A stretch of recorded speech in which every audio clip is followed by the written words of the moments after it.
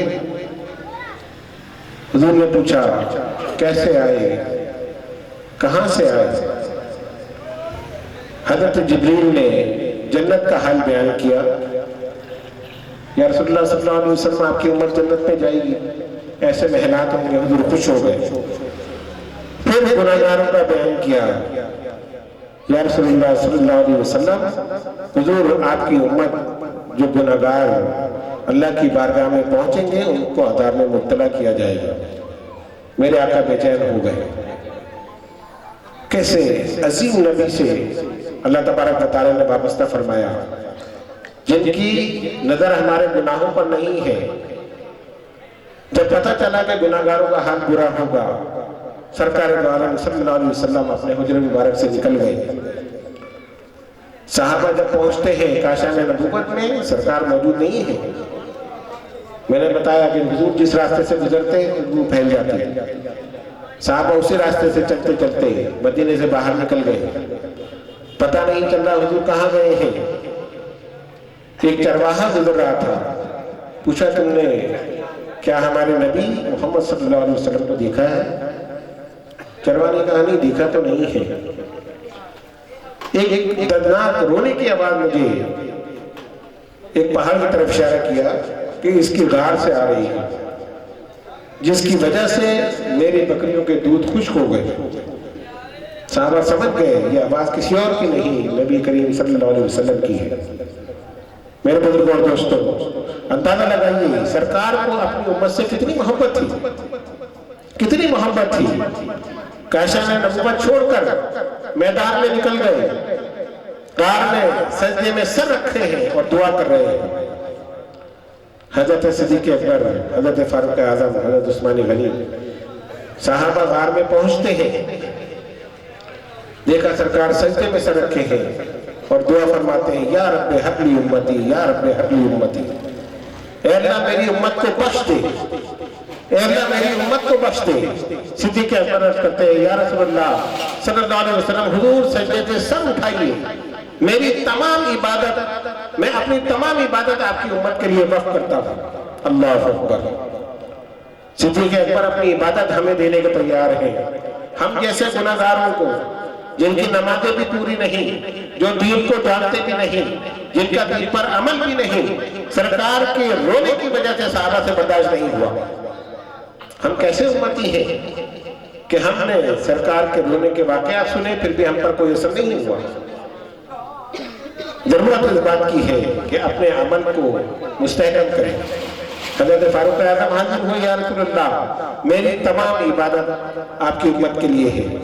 حضرت عثمان غنی کہتے ہیں، یا رسول اللہ صلی اللہ علیہ وسلم میں نے اسلام کی جو خدمت کی ہے، جو کچھ بھی میں نے اسلام کے لیے خرچ کیا ہے، سب کا ثواب میں آپ کی امت کو دیتا ہوں، اپنے سر کو اٹھا لیجیے۔ سرکار وہی نعرہ لگاتے ہیں، یا رب حبلی امتی، یا رب حبلی امتی۔ صحابہ کرام حضرت فاطمہ الزہرا رضی اللہ تعالی عنہ خاتون جنت کو لے کر آئے۔